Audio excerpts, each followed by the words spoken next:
Tayo na at sumamba, magpasalamat sa ating Panginoon.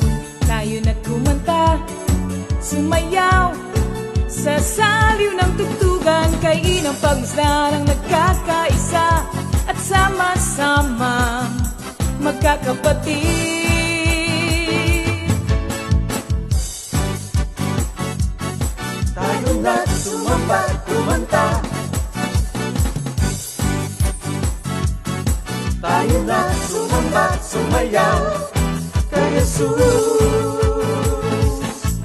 Tayo na at sumamba, magpasalamat sa ating Panginoon.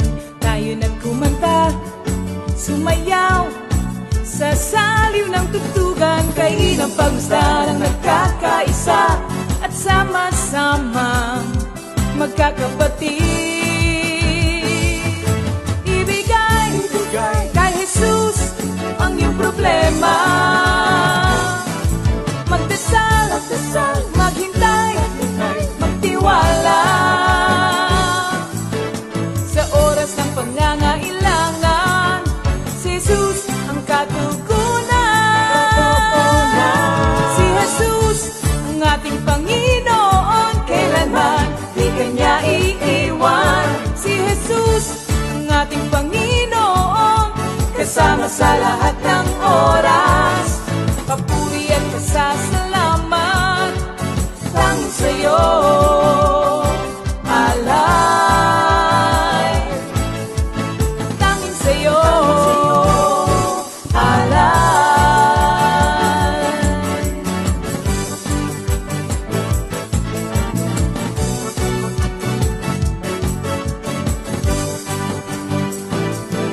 Si Jesus ang ating Panginoon, kailanman di kanya iiwan. Si Jesus ang ating Panginoon, kasama sa lahat ng oras. Si Jesus ang ating Panginoon, kailanman di kanya iiwan. Si Jesus ang ating Panginoon, kasama sa lahat ng oras.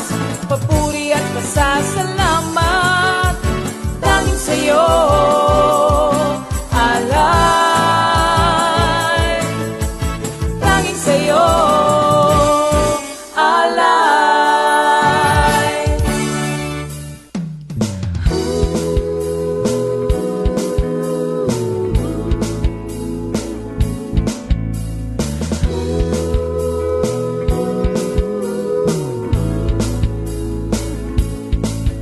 Pinagpalang buhay ang kaloob ng Diyos sa lahat ng tao. May takot sa Kanya. Pinagpalang buhay ang kaloob ng Diyos sa lahat ng tao. Nagtitiwala. Glory, hallelujah. A blessed evening to all of us. Welcome once again to our midweek Bible study. At medyo maninibago kayo ngayon. Meron akong guest. Ayan, si Mr. Ernie. Hindi guest, kaming dalawa ngayon po. At napakabait ng Panginoong Diyos sapagkat tunay na dakila ang kanyang katapatan sa ating lahat. Amen. Minister Ernie, bakit dakilang katapatan niya? Kasi patuloy niya tayong pinagkakalooban ng pagkakataon na makarinig ng kanyang mga pagtuturo, which is very, very important sa buhay ng bawat Kristiyano. Amen to that. Kasi sa totoo lang, ang mga tao ay likas na makakalimutin at kinakailangan mapapaalalahanan upang manatili ang ating posisyon bilang mga Amen. tinawag at pinili ni Lord. Amen. So, welcome mga kapatid. But before anything else, tayo muna po ay humingi ng patnubay sa ating Panginoon. Minister Ernie, please. Ayan. Purihin ka, Ama, sa gabing ito. Tunay pong ang kadakilaan mo'y patuloy na inihahayag mo sa pamamagitan ng iyong mga salita, sa mga pagtuturong kapahayagang lagi mong ibinibigay sa mga tinawag at pinili mo. At sa gabing ito, naway kasiyahan mo ang pag-aaral Yes, Lord. na patuloy na umuukol sa iyong anak na si Jesus. Samahan niyo po kami sa aming kawalan ng kapangyarihan ng banal na Espiritu Santo ang manguna sa lahat ng aming sasabihin at Praise gagawin. God. Muli po, to God be the glory. In Jesus' name we pray. Amen. Amen. Okay. Brothers and sisters, Charan, it's 14 days before Christmas. Yan. Excited na po tayong lahat, ano? Excited na ma-meet natin ang ating mga mahal sa buhay. And of course, to share our blessing to them. Di ba? Nakaka-excite yun, ano ha? Kaya mga kapatid, we still have time to prepare sa pagbisita natin sa ating mga kapatiran. And of course, hindi natin makakalimutan, Minister Ernie, ang mga kapatid nating nagse-celebrate ng special day, which is December 11, Woohoo! 2024. Happy birthday! To Sister Chit Rios Yes, Sister Melinda Balila Balila and Brother Marlon Valle. Yes, happy birthday mga kapatid. Happy And birthday. enjoy Day. your night. Gabi na kasi, Minister Ernie. Okay. Okay, take it away, Brother Bong.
Happy birthday, Happy Mary. birthday, mga Happy kapatid, and enjoy your night.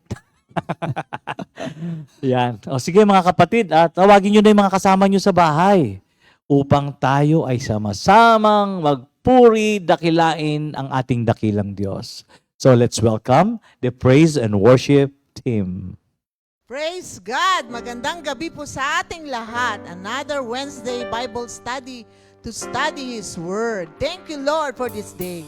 Amen, amen, hallelujah. Napakabuti ng ating Panginoon sapagkat palagi niya tayong binibigyan ng pagkakataon upang makaapit, makasamba, at makapag-aral ng kanyang banal na salita. Hallelujah, hallelujah. Kaya tayo ay umawit ngayon sa Panginoon sapagkat ito ang araw na ginawa ng Diyos para tayo magsaya at magdiwang. Kaya awit tayo sa Panginoon. Hallelujah.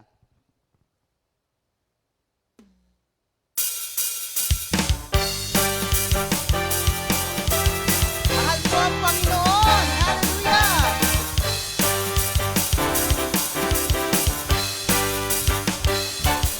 Mahal ko ang Panginoon, pagkat ako'y dinirinig niya ako sa dalangin ko't hibig. Ako'y kanyang dinirinig sa tuwing ako'y tumatawag. Kung ako ay tumatawag, sinasagot niya agad. Mahal ko ang Panginoon, pagkat ako'y dinirinig niya ako sa dalangin ko't hibig. Ako'y kanyang dinirinig sa tuwing ako'y tumatawag. Kung ako ay tumatawag, sinasagot niya agad. Manali ka o puso ko, sa Diyos ka magtiwala. Pagkat siya ay mabuti, di marunong magpabaya. Manali ka o puso ko, sa Diyos ka magtiwala. Dalangin dalangin mo, dinirinig niya. Mahal ko ang Panginoon, mahal ko ang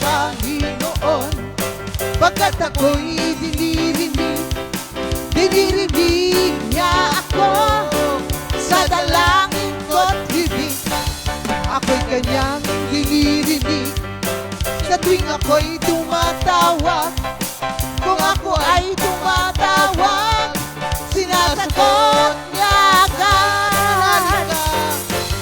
Manali ka o puso ko, sa Diyos ka magtiwala, pagkat siya ay mabuti, di marunong magpabaya.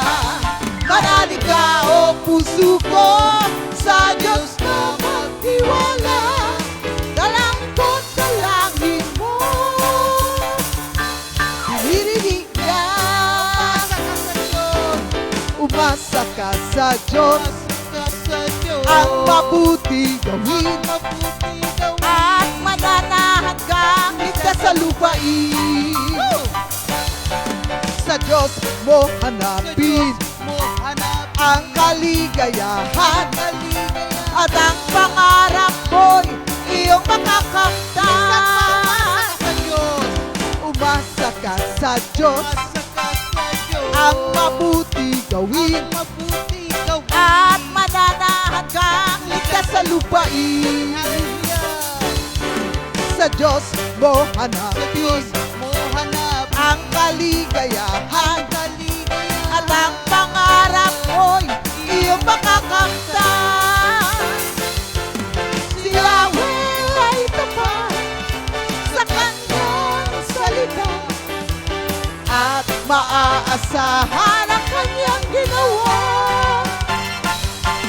Si Yahweh ang sabi, nagbibigay lakas. Sa daranan ko'y siyang nag-iingat. Yahweh tapat, si Yahweh ay tapat sa kanyang salita, at maaasahan ang kanyang ginawa. Si Yahweh ang sabi, nagbibigay lakas. Sa daraanan ko'y siyang nag-iingat. Bilisan mo, si Yahweh ay tapat. Si Yahweh ay tapat sa kanyang salita, at maaasahan ang kanyang ginawa.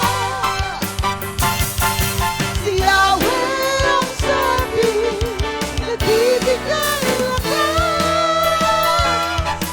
Sa daraanan ko'y siyang nag-iingat.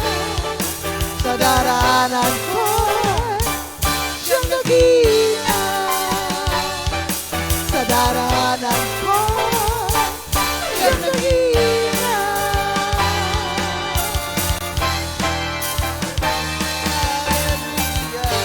Praise God. Hallelujah. Hallelujah. Thank you, Lord. Thank you, Jesus. Salamat, Panginoon, sa pagiging tapat mo palagi sa iyong mga hinirang. Salamat po, Panginoon. Tunay na ikaw ay palaging nariyan. At anumang pagsubok ang aming pagdadaanan, lagi mo kaming sasamahan. Salamat po, Panginoon. Salamat sa iyong katapatan. Salamat, Panginoon. Hallelujah.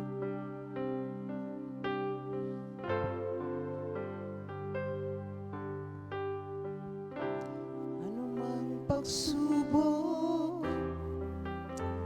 anumang suliranin, di ako mangangamba, pagkat kasama kita.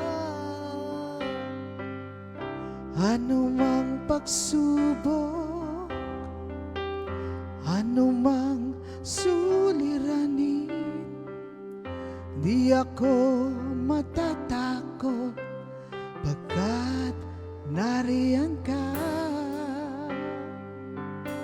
sa piling ko. Minsan pa, hallelujah, anumang pagsubok, anumang pagsubok, nariyan ka. Anumang suliranin, kasama kita. Di ako mangangamba, pagkat kasama kita. Anumang pagsubok, nariyan ka. Anumang suliranin. Kasama kita.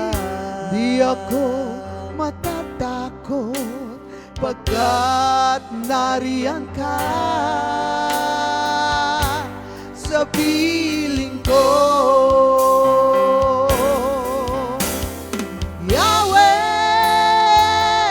Yahweh, Yahweh ang iyong pangalan. O Yahweh, ikaw ang aking kalakasan. O Yahweh, tunay kang maaasahan. O salamat sa pag-ibig ko. Hallelujah. Anumang pagsubok, Anumang pagsubok, nariyan ka. anumang suliranin, Kasama kita. di ako mangangamba pagkat kasama kita. Anumang pagsubok, Nariyan ka. anumang suliranin, Kasama kita. di ako matatakot pagkat nariyan ka sa piling ko. Yahweh. Yahweh, Yahweh ang iyong pangalan. O Yahweh, ikaw ang aking kalakasan. O Yahweh, tunay kang maaasahan. O salamat sa pag-ibig ko.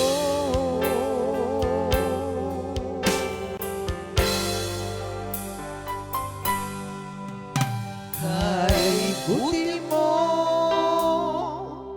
sa buhay ko, Hallelujah. Panginoon. Pag-ibig mo'y nararanasan bawat saglit. Wala na akong masasabi pa kundi pasasalamat. Ang buhay ko'y alay sa'yo.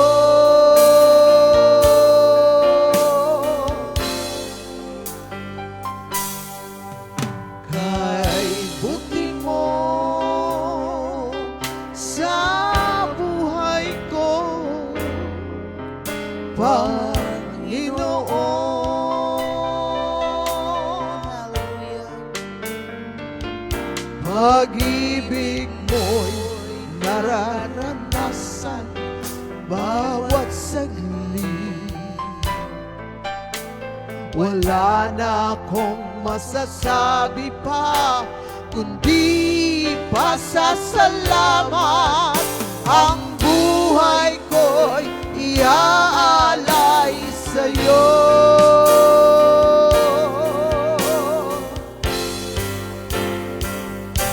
Kay buti mo,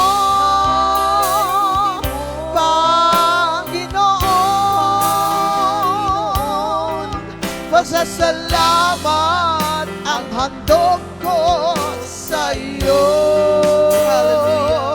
Kay buti mo,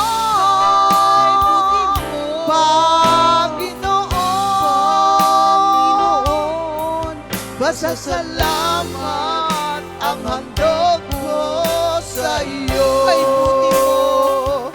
Kay buti mo,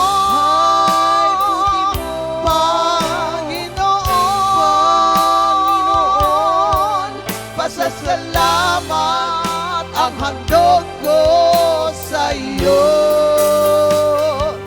Kay buti mo,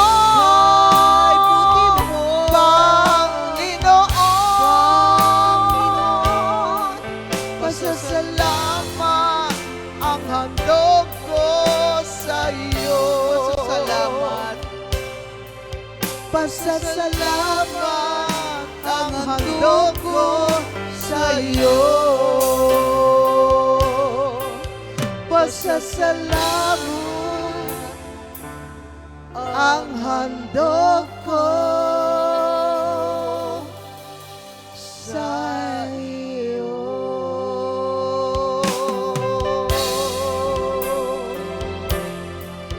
Hallelujah. Salamat sa iyo. Thank you, Lord. Kay buti mo sa amin. Ikaw ang pakabuti mo. Salamat dapat kang pumili. Hallelujah. Ikaw ang aming Diyos. Hallelujah. Ikaw ang aming hari. Panginoon namin lahat. Hallelujah.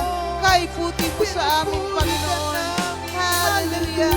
Hallelujah. We praise you, Lord. We glorify your name. Hallelujah. Praise you. Praise you, Jesus. Hallelujah. Hallelujah. Hallelujah. Salamat sa Panginoon. Palakpakan po natin ang ating Panginoon. Hallelujah. Hallelujah. Thank you, Jesus. Hallelujah. Hallelujah.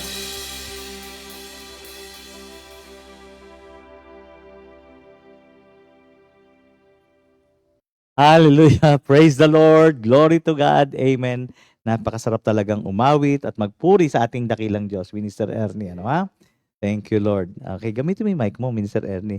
Hindi narinig ng mga tao yung sagot mo sa aking sinabi. Yan. Okay. So, handa na po natin ating mga sarili. Ang ating Bible, notebook, ballpen. Yan. At saka marker. Para meron tayong mga mark sa ating Bible na mga binabasa. Ano ha?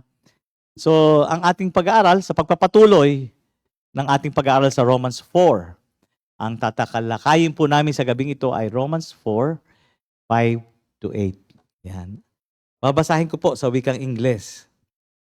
Sabi po dito, however, to the one who does not work but trusts God, who justifies the ungodly, their faith is credited as righteousness. David says the same thing when he speaks of the blessedness of the one to whom God credits righteousness from work apart. Verse 7, blessed are those whose transgression are forgiven, whose sins are covered. Blessed is the one whose sin the Lord and never count against them. Purihin ng Diyos, talagang tunay na pinagpala. At tayo po yun, mga kapatid. Tayo po yun sapagkat tayo yung mga taong pinatawad sa kabila ng ating mga pagkukulang. Sabi nga doon sa isang talata sa Bible, even before, hindi ba? Even before our transgression, tayo ay pinatawad na ng ating Panginoong Diyos. Now, ito pong Romans 4, makikita po natin dito na this focuses on the faith of Abraham sa Genesis 15 verse 6. It clearly says that Abraham believed God and that faith, his trusting belief in God, was counted to Abraham as righteousness. Okay. So, Abraham was not justified by works. Minister Ernie. Tama. Ayan. Naalala ko nga po yung yung isang awitin na sabi doon, yung paglapit natin sa Panginoon, di ba? Kasi our God is holy. And walang makakalapit nung araw sa Diyos na mayroong kasalanan. But this time, do sa awitin na, into thy presence we come not by the works we have done. But what? But by your grace alone into thy presence we come. And that grace is no other than our Lord Jesus Christ. That grace is Jesus Christ na pag sinabing grace, wala ditong pinaghirapan, walang effort to. Unmerited favor coming from the Lord. It's a gift, Minister Ernie. Kaya sobra tayong pinagpalang mga tao. Yan. Abraham was justified as God's gift to him. In the same way, David speaks of those who sins the Lord, does not account against them as being blessed by God. They did not earn it. Hindi pinaghirapan yung forgiveness na yan. God gives it sa mga tao. Kaya sobra bang kung ating pagmumuni-munihan, sa akin personally, Minister Ernie, parang maiiyak ka eh. Maiiyak ka sa kabaitan ng Diyos sa atin, sa ating mga pinaggagawa, lalo na nung araw talaga, nung before our encounter with the Lord, para bang yung tinatawag ngayon, lagi sinasabi ng mami noon, walang taros na pamumuhay. But sabi nga, di ba, sa John 3:16, for God so loved the world na He gave His only Son, that whoever believes in Him will not perish, but have eternal life. So makita nyo we are God's workmanship. Tayo obra maestra ng ating Panginoon. At dumating tayo sa puntos ang sangkatauhan is already in their way to their doom.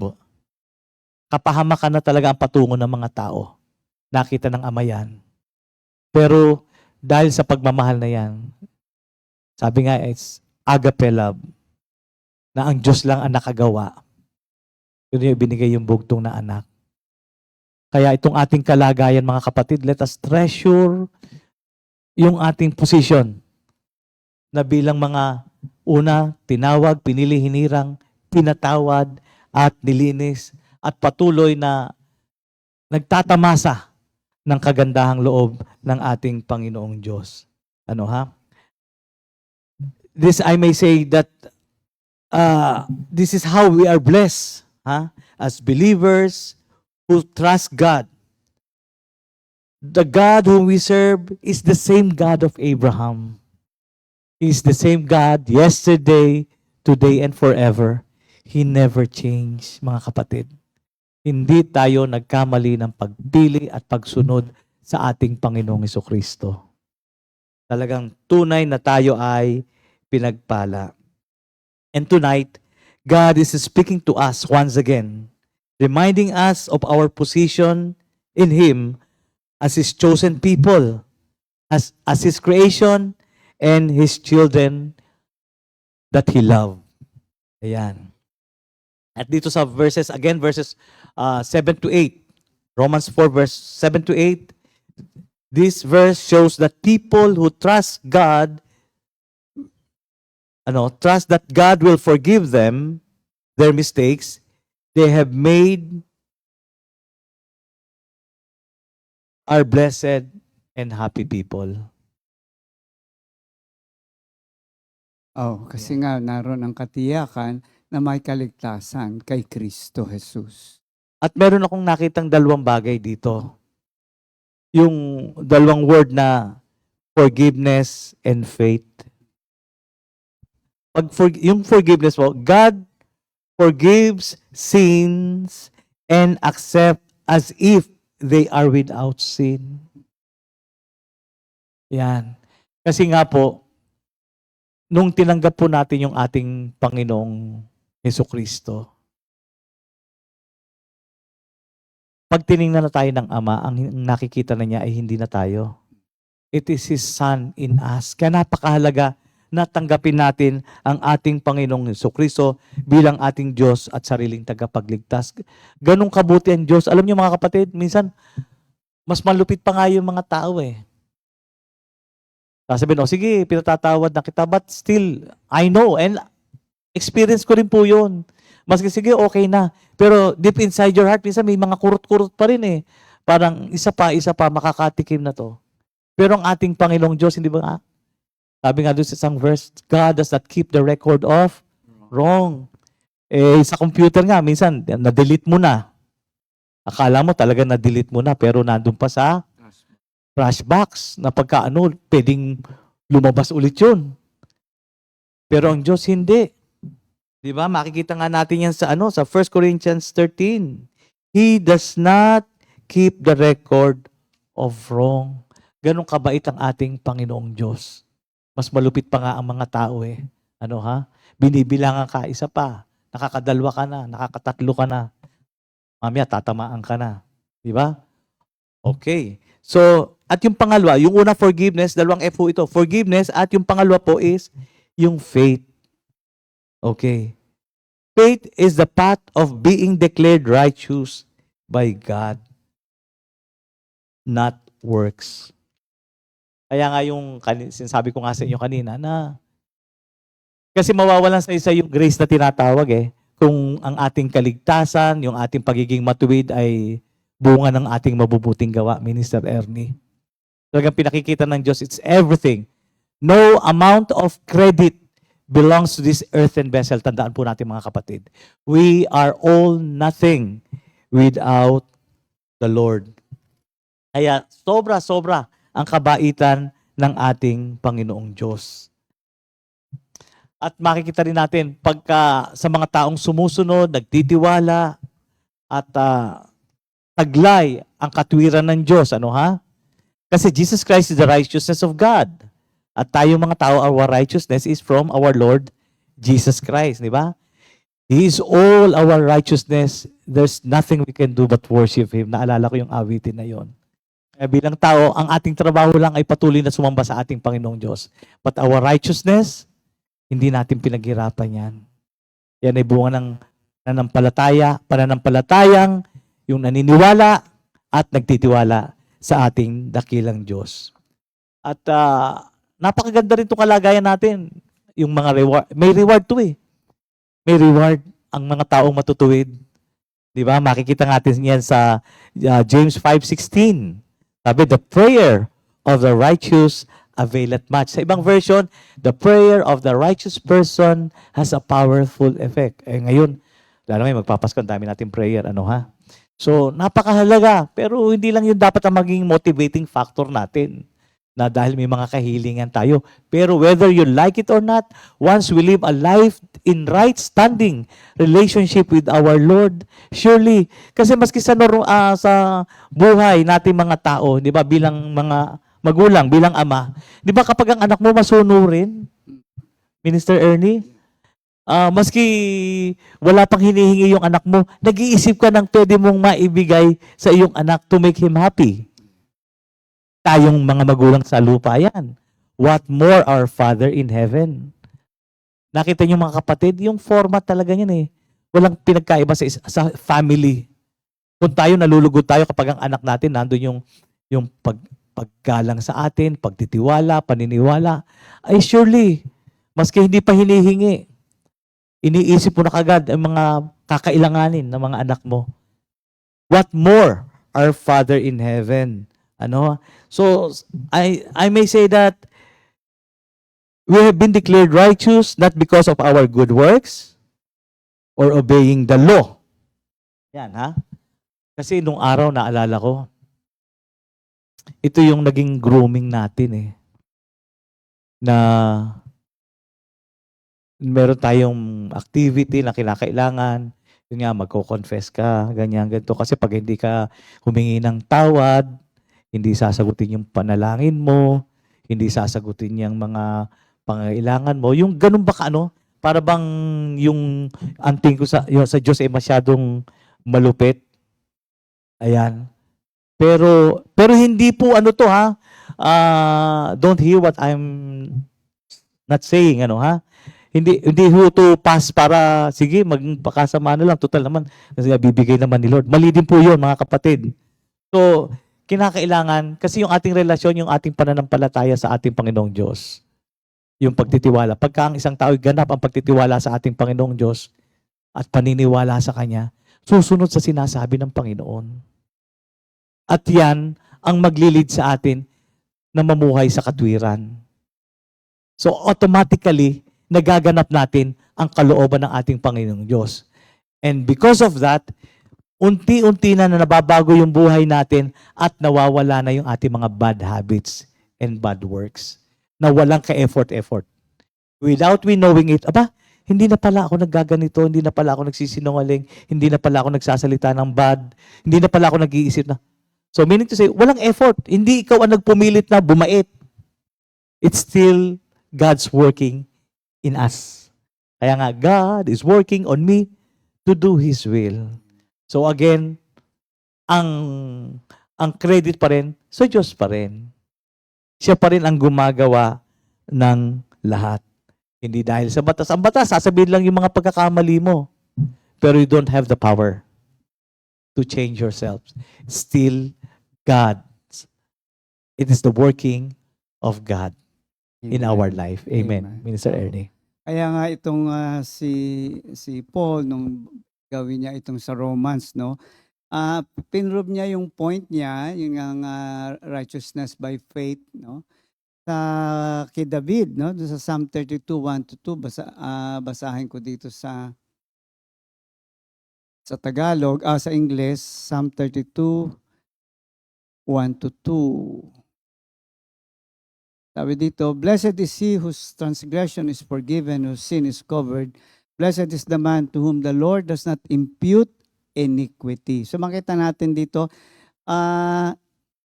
pinakita dito na David describe the blessedness of man to whom God's impute righteousness without work. Kasi po, dito po, nakita natin that David, although he was under the law, was justified by faith. Kaya nasabi niya, mapalad ang mga nananampalataya sapagkat sa pamamagitan ng kanilang pananampalataya, sabi nga dito, hindi na ini-impute, hindi na i-charge sa kanya yung kasalanan. Kasi nga dito, makita natin, David, although he's under the law, was justified by his faith. At mahalaga po ito. So ito po yung salitang imputation kasi ginamit din ito ni David dun sa verse 2. Blessed is the man to whom the Lord does not impute iniquity. So hindi i-charge sa taong yon ang kanyang kasalanan at dahil sa kanyang pagtitiwala, siya ay tinaguri ang may katwiran sa harapan ng Diyos. So itong imputation po is that account of God in salvation whereby He accounts the believer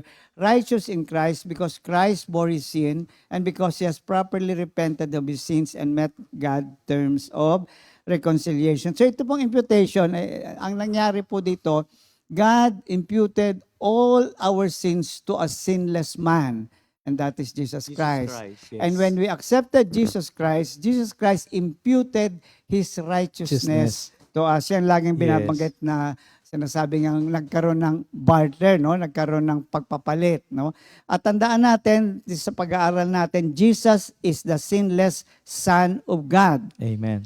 who as our kinsman redeemer fulfilled every aspect of the law. So dito po sa aking discussion, nais natin bigyan ng diin ay hindi isinawalang bahala ang batas. In fact, Jesus Christ fulfilled the Fulfill it. Mosaic law of kinsman redeemer. Ano po ba ibig sabihin ng kinsman redeemer? A relative who at his own expense pays off the debt of another. Kung naalala niyo sa Book of Ruth, di ba? Siya ang naging kinsman redeemer ni Ruth na binayaran niya lahat yung mga obligasyon. Oo. Ganon din po sa atin, no? Excuse Tayo po ay kamag-anak din ni Kristo. Bakit po? Tinagurian tayong mga anak ng Diyos. Yes. Kaya nga sabi, ang panganay, ang unang nabuhay na maguli, no? Because we become now the brothers and sisters of Christ. At bilang kamag-anak ni Kristo, using the Mosaic law, so hindi ho nawala ang batas. Yes. Using the Mosaic law, ginampanan ng Kristo ang pagiging kinsman redeemer sa pamamagitan ng pagbabayad ng lahat ng utang natin, mga kasalanan natin, sa pamamagitan ng kanyang kamatayan sa krus. No? So Paul lays out the bottom line that although no one is sinless and no one can keep God's perfect law, there is an acceptable way to be declared righteousness. No? Bagamat tayo ay makasalanan at kailanman ay hindi magiging sapat ang ating kakayanan o kabutihan para bigyan ng ganap ang pagsunod sa batas, ang Diyos ang gumawa ng paraan. Amen. Nasabi ni Minister Arnold na Diyos pa rin ang gumawa ng paraan, an acceptable way to be declared righteous. And it is simply through faith in Christ. Amen. Okay. Ngayon, minsan marami nagsasabi, ay, para namang hindi ako naniniwala. Naniwala lang kay Kristo. Oh. Para bang ganun lang, tapos may kaligtasan. Yun po ang gusto kong bigyan ng diin. Na para bang, paano na yung batas? Ano, hindi nasusundin yung batas? Binaliwala ba yung batas? Tingnan po natin ito. Okay? The simplicity of the gospel caused many to think that God's perfect law was and meaningless and ask whether the law was nullified through faith. nawalan ba ng kahulugan ang batas ng Diyos? Dahil by faith na pala ngayon di ba? So hindi na ba kailangan, o iba nga nagsasabi, no? May nabasa nga ako na, hindi na kailangan ng batas kasi it's love, love, love. Basta umiibig ka. Hindi po ganun yun, no? Ang sabi nga, heaven and earth will pass away, but every word of God will remain forever. Kaya nga sabi niya, naparito ako upang lahat ng kama, lahat ng ng batas ay bigyan ko ng kaganapan. So, doon pa lang po sa mga salita ng Panginoon, hindi isinangtabi o winalang halaga ang tinatawag na utos, no, sa pamamagitan ng Kristo. No, tingnan pa po natin ito. Also, it seems that our faith overthrow the legitimacy of God's divine authority that comes through the perfect law. No, sa bagay totoo 'yon, no? Ang batas ay ibinigay ng Diyos. So pag sinabi natin isinaisantabi ba natin ang batas, para bang isinasantabi natin yung authority ng Diyos sa atin. Yeah. Di ba? Parang wala nang saysay ang mga salita ng Diyos, ang mga utos ng Diyos. Ganun ba 'yon? Ang ganda nga ng sagot ni Paul dito, God forbid. Hindi, hindi mangyayari yon. Okay, so tignan natin doon. He explains that the purpose of the law, ayan, unang-una, ano ba ang layunin ng mga batas na ibinigay sa atin? He explains that the purpose of the law was to point us to Christ and is fulfilled when a sinner believes in Christ for the forgiveness of sin. So, dito ho, pinapakita sa atin na ang batas ay nagtuturo sa atin dahil hindi nga natin kayang sundin, it's a preparation, for us to accept Jesus Christ who has fulfilled perfectly the law. Yes. So doon po magsisimula yun, sa pamamagitan ng batas, makikita natin wala tayong kakayanang gampanan nito at dahil dyan, ang batas ay nagtuturo sa atin na mayroong isang nakatupad. At ang sino mang magtiwala sa taong ito na nakatupad ng batas ay magkakaroon ng katwiran sa harapan ng Diyos. And is fulfilled when a sinner believes in Christ for the forgiveness of sin. So inilipat ang focus from the Old Testament sa batas at inalagay nga ang Kristo po kasi ang bagong tipan. He himself is the new covenant. So from the law, which is very cruel, and there is no one who can be saved by obedience because we cannot obey it perfectly, itinuturo tayo ng batas. Ang Diyos ang nagsasabing, may pag-asa. Ako ang gumawa ng paraan. Dahil hindi nyo masunod ang batas, ibigay ninyong ganap ang inyong pagtitiwala at pananampalataya sa isang taong nakaganap ng lahat ng ito na ako rin ang nagpadala at ako rin ang nagplano at sa pamamagitan niya ay tatanggap ka ng katwiran sa harapan ng Diyos. Okay, the purpose and plan of the Mosaic Law. Ayan, ito yung batas, binibigyan natin ng diin. The purpose and plan of the Mosaic Law is fulfilled when it has achieved its work in the life of an individual.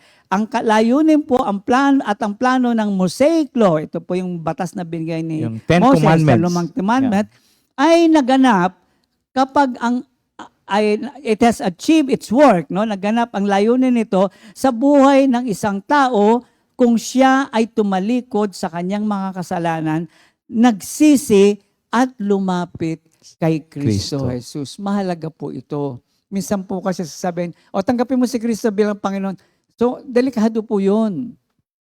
Kasi ngayon, nagkakaroon ng ilusyon itong tao, dahil tinanggap ko na ang Kristo, okay na ako. Hindi po. May kinalaman pa rin po ang batas dito. Sa pamamagitan ng batas, makita natin ang ating kawalan, ang ating kabulukan, ang ating,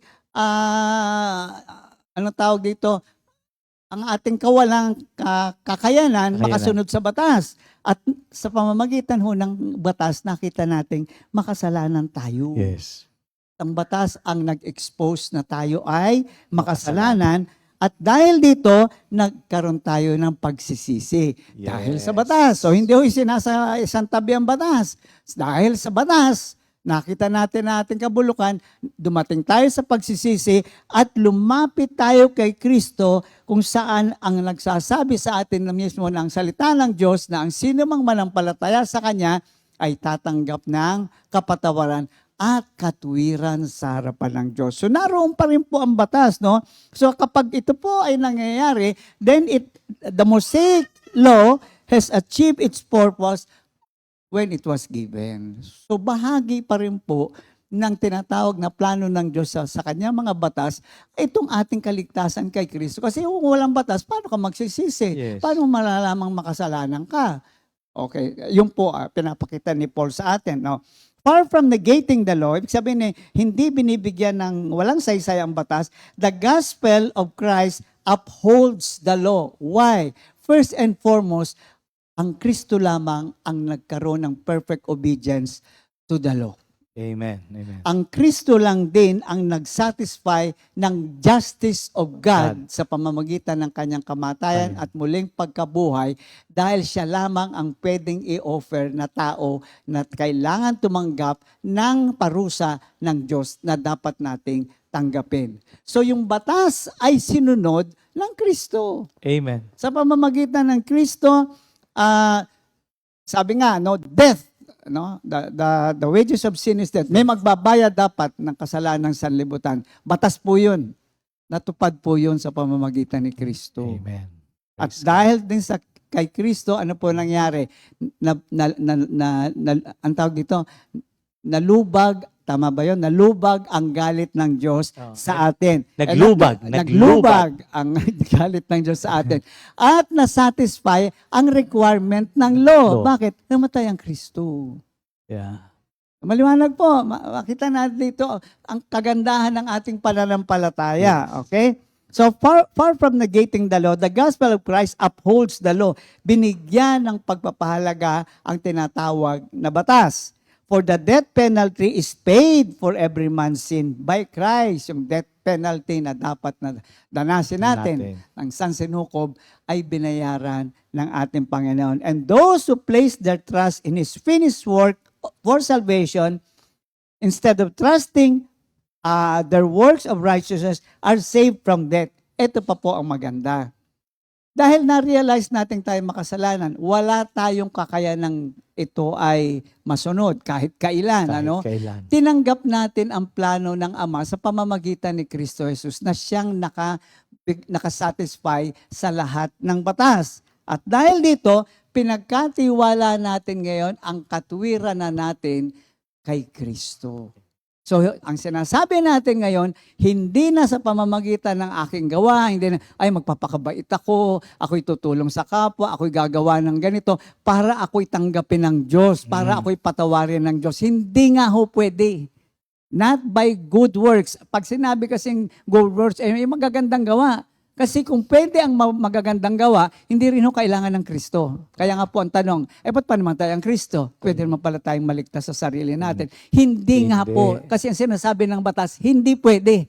Kailangan masatisfy muna ang batas. At dahil nasatisfy ng Panginoon Jesus ang batas, tayong nagtitiwala sa Kanya ay ganap natin ngayong ipinagkatiwala ang ating buhay, pati ang mabubuting gawa. Yung nga sinasabi kanina ni Minister Arnold, na sa pamamagitan ni Kristo, na siya ngayon ay sumasa atin, ang buhay ni Kristo ang dapat mahayag araw-araw sa pamamagitan ng kapangyarihan ng banal na Espiritu Santo na kumikilos sa ating buhay. Sa madaling salita po, ang righteousness natin ay ang righteousness ng Diyos, kapangyarihan ng Diyos na kumikilos sa buhay natin. Kaya sabi niya kanina, ano sabi mo? We are God's workmanship.